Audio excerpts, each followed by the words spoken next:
yang kira-kira merugikan masyarakat, termasuk kebijakan-kebijakan, itu pasti dia akan intervensi dan turun langsung. Jika terjadi hal-hal isu sosial seperti ini, kita bantu untuk penetrasi lah. Visi dan misi kita jelas, yaitu mendukung seluruh program Prabowo Subianto dan Mas Gibran untuk menjadi Indonesia menuju era Indonesia Emas.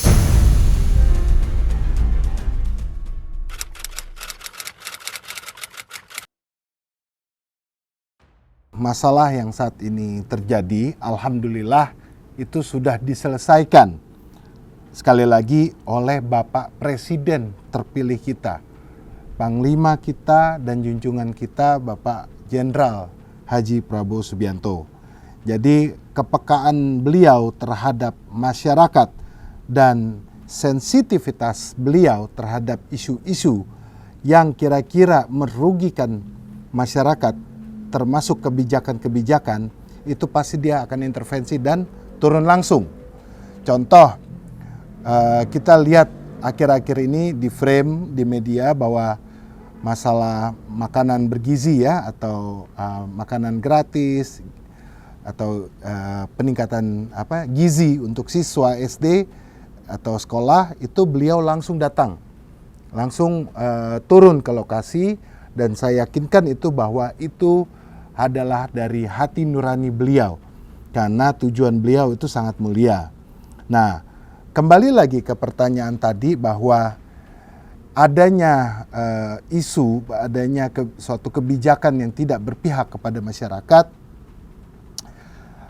beliau kembali lagi langsung turun dalam arti bukan sidak ke lokasi, tapi langsung memfokuskan pada kebijakan itu kira-kira merugikan masyarakat, memberatkan masyarakat atau tidak. Dan sudah terjawab sekarang bahwa kebijakan-kebijakan itu sudah dipatahkan dan sudah dibantah oleh Presiden, diperbaiki mana yang kebijakan kurang menguntungkan atau yang memberatkan masyarakat, diperbaiki menjadi kebijakan yang merangkul dan berpihak kepada masyarakat. Dan kita sudah tahu bahwa urusan perut itu urusan yang sangat krusial, urusan yang sangat sensitif. Jadi pesan saya sih ya, untuk para pembantu presiden, coba mungkin kalau kita masih ragu dalam menentukan suatu kebijakan, apakah ini baik atau tidak, coba konsultasikanlah kepada pakar-pakar, atau jangan langsung ketok palu, tapi coba sosialisasikan agar tidak membentuk atau tidak terjadi polemik yang efek sampingnya adalah pada kesejahteraan dan mengganggu perjalanan visi dan misi kita untuk Indonesia maju, yaitu kalau terjadi kegaduhan karena suatu kebijakan yang tidak elok, kan akan menimbulkan keamanan yang tidak tertib. Intinya sih saya menjawab seperti itu. Salah atau tidak dalam suatu kebijakan yang diambil oleh pemangku kebijakan, yaitu menteri ataupun setingkat elit lainnya, bahwa suatu keputusan atau kebijakan itu kan sudah melalui proses analisa. Sudah harusnya ketika itu dilakukan, itu sudah final dan memang hasilnya itu untuk kepentingan masyarakat. Mungkin baik yang kita tahu bahwa untuk mengatur kuota, untuk membatasi kuota atau mengatur kuota sehingga tepat sasaran. Tetapi harus dikaji juga bahwa penempatan itu apakah memang memberatkan, menyulitkan, atau malah sebaliknya. Nah, tapi alhamdulillah Bapak Presiden kita sudah ambil suatu sikap bahwa sementara aturan itu sedang dikaji, bahwa kita kembali lagi seperti dulu, bahwa setiap orang bisa membeli gas itu di pengecer, ya. Tapi juga saya tekankan sekali lagi bahwa kebijakan yang diambil langkah oleh pimpinan kita itu untuk pro rakyat, ya, bukan ada kepentingan-kepentingan khusus semacam tiba-tiba mengatasnamakan kebutuhan rumah tangga tapi dia belinya 100 tabung. Nah, hati-hati di situ. Hati-hati jangan sampai ada permainan-permainan atau oknum-oknum yang memanfaatkan situasi untuk kira-kira kepentingan pribadi atau golongan lah.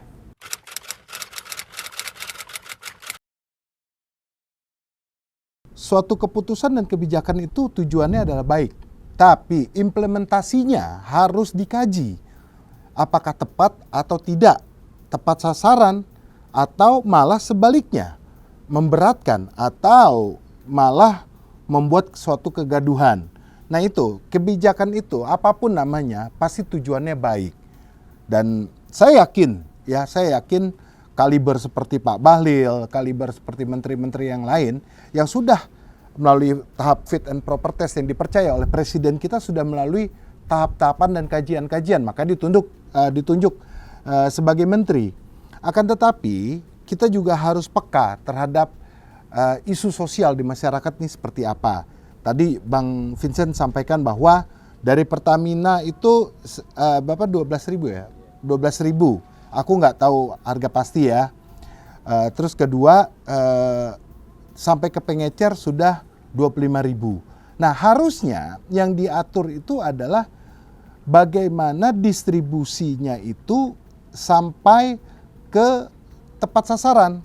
Artinya sampai ke masyarakat tingkat bawah dan diperuntukkan untuk masyarakat yang tingkat bawah. Contoh, dari harga itu harusnya ada suatu satgas yang dibentuk dalam pengendalian harga. Ini sebenarnya bukan hanya untuk gas saja ya.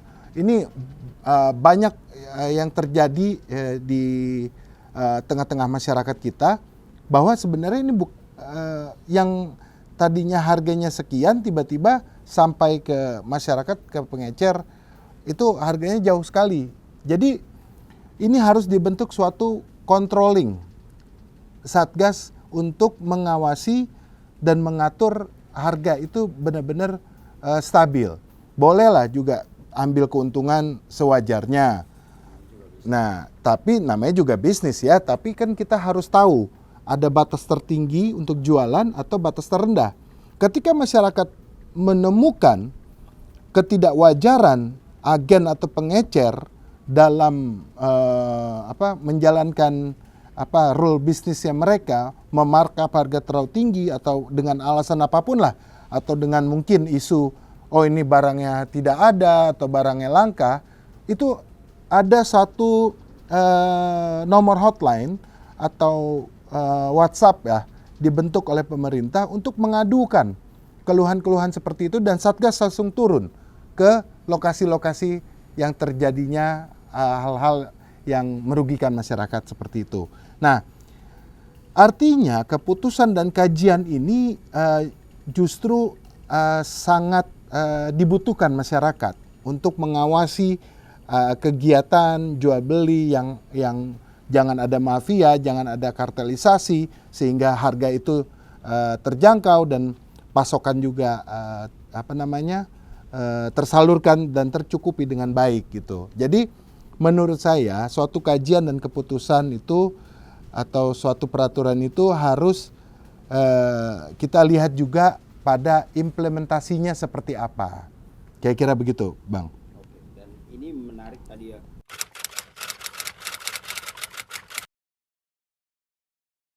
Saya rasa laporan dari masyarakat dan keluhan dari masyarakat itu harus benar-benar diakomodir dengan adanya suatu pejabat di instansi atau pemerintah turun langsung lah. Turun langsung ataupun buatlah satu badan atau suatu departemen pengawas controlling harga seperti itu. Contoh, tidak terjadi lagi harga yang tidak efektif, tidak terjadi lagi harga-harga yang melambung. Jadi harus dilibatkan para pihak stakeholder ini bekerja sama dengan mungkin intelijen, mungkin dengan kepolisian, mungkin dengan pihak-pihak yang berwenang lah. Jadi kalau ada hal-hal seperti ini, aduan dan temuan seperti ini langsung ditindak, langsung atensi. Contoh, untuk menjadi agen itu apa sih syaratnya? Untuk menjadi pengecer itu apa sih syaratnya? Oh, satu syaratnya bahwa harus misalkan mempunyai modal yang ditentukan. Jangan kira-kira, kan kita sering dengar nih, oh saya mau ngurus izin ini, tapi malah dipersulit. Bahkan harus ada suap menyuap. Sehingga ketika dia menjadi pengecer ataupun agen, harga itu di markup untuk menutupi modal dia. Padahal modal untuk usaha untuk dagang ini kan enggak, ya kita bisa terjangkau lah, asalkan aturannya ditegakkan. Kalau dari awal aturannya sudah salah, pasti ke belakangnya salah. Nah, siapa yang akan menegakkan aturan adalah para pengambil dan pemangku kebijakan. Baru kita bicara implementasinya. Nah, implementasinya bagaimana? Yang benarnya seperti apa? Libatkan isu-isu sosial di masyarakat itu seperti apa. Oh, misalkan di daerah yang di Jakarta, katakanlah misalkan daerah yang banyak angka kemiskinannya di daerah A gitu ya. Ya difokuskan, titik beratkan kuota di daerah sana. Jangan di kawasan Menteng, kawasan Pondok Indah ada gas eceran. Nah itu kan saya rasa sudah tidak dibutuhkan. Kalau kita bicara daerah-daerah ya, artinya kuota-kuota yang membutuhkan. Nah contoh satu seperti itu. Kedua, libatkan pengawas atau intelijen dalam mengawasi harga ini. Ketika ada satu warung menjual harga yang sangat tinggi atau tidak sewajarnya, itu harus dikenakan sanksi. Bahkan bila perlu tutup warungnya. Nah, tapi aturan seperti itu bisa jalan ketika adanya satu keputusan atau satu kebijakan yang mengatur ini semua. Jadi harga eceran tertinggi, harga eceran terendah itu juga harus ada. Dan ini bukan hanya omong-omong doang, dan presiden nggak suka omong-omong doang. Jadi harus benar-benar ditegakkan aturan itu dan ditertibkan.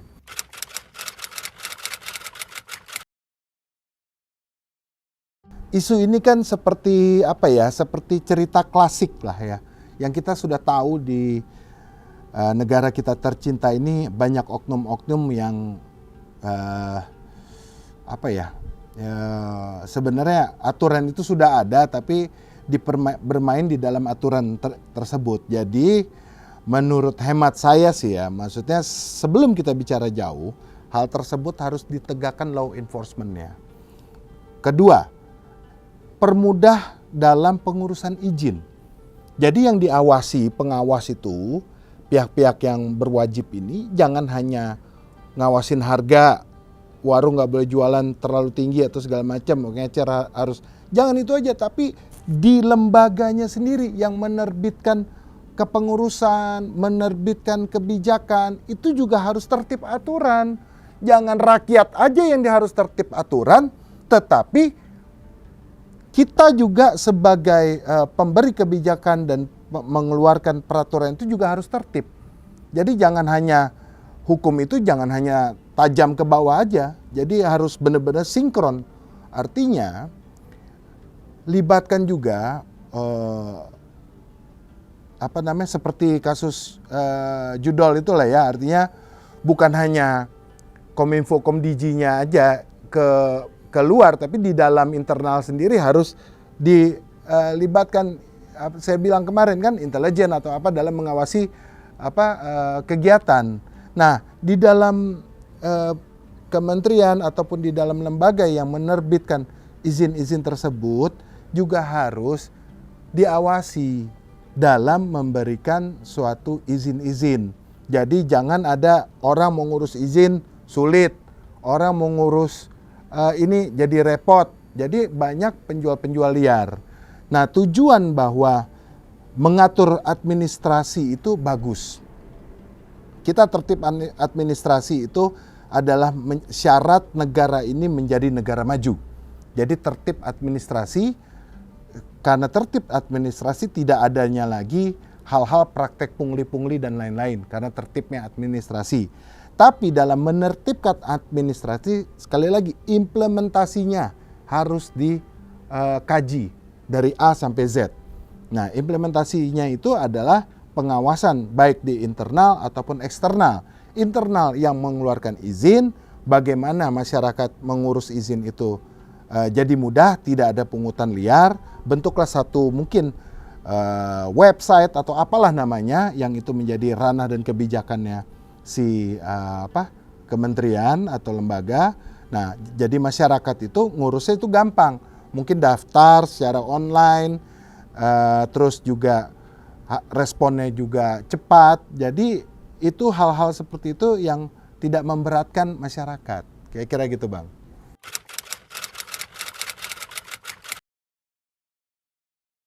Kalau dalam pembahasan untuk internal organisasi kita sudah jelas bahwa apapun program pemerintah kita dukung dalam memajukan dan memberhasilkan asta citranya Pak Presiden Prabowo dan Mas Gibran. Nah, kedua adalah kita mengawal pemerintahan ini berjalan sesuai dengan harapan. Jadi harapan siapa? Bukan harapan pimpinan atau harapan presiden aja, harapan seluruh bangsa Indonesia. Nah, isu-isu yang terjadi ya memang sudah menjadi panggilan hati kita dan kewajiban kita untuk bagaimana meredam, menjelaskan kepada masyarakat hal-hal yang kemungkinan substansionalnya sendiri mungkin akan dijelaskan ke yang bersangkutan. Artinya yang berhak menjelaskan adalah pihak lembaga dan kementerian. Tetapi kita di sini bagaimana mengupayakan membantu masyarakat untuk jika terjadi hal-hal isu sosial seperti ini, kita bantu untuk penetrasi lah, bantu untuk menjelaskan, atau misalkan masyarakat yang belum teredukasi, kita berikan edukasi. Dan sehingga apa yang terjadi di masyarakat ini tidak menjadi liar, tidak menjadi suatu hal yang besar. Jadi apa yang kita bisa redam atau yang bisa kita kecilkan, kita jelaskan, akan kita lakukan. Relawan pemenangan Prabowo Gibran sampai dengan ke depannya kita juga mempunyai visi dan misi. Dan visi dan misi kita jelas, yaitu mendukung seluruh program Prabowo Subianto dan Mas Gibran untuk menjadi Indonesia menuju era Indonesia emas atau negara yang lebih berdaulat, lebih makmur dan lebih semuanya. Dan tanpa pamrih. Tanpa pamrih. Kita juga dari awal kampanye juga nggak ada yang support kok gitu loh. Ketika memang sesuai dengan ruhnya Barisan 8 Center, wah ini memang juga idola kita adalah Bapak Prabowo dari dulu, itu ya memang kita akan mengikuti apa yang menjadi kebijakan-kebijakan dan sampai kapanpun kita akan kawal roda pemerintah ini menuju era keberhasilannya.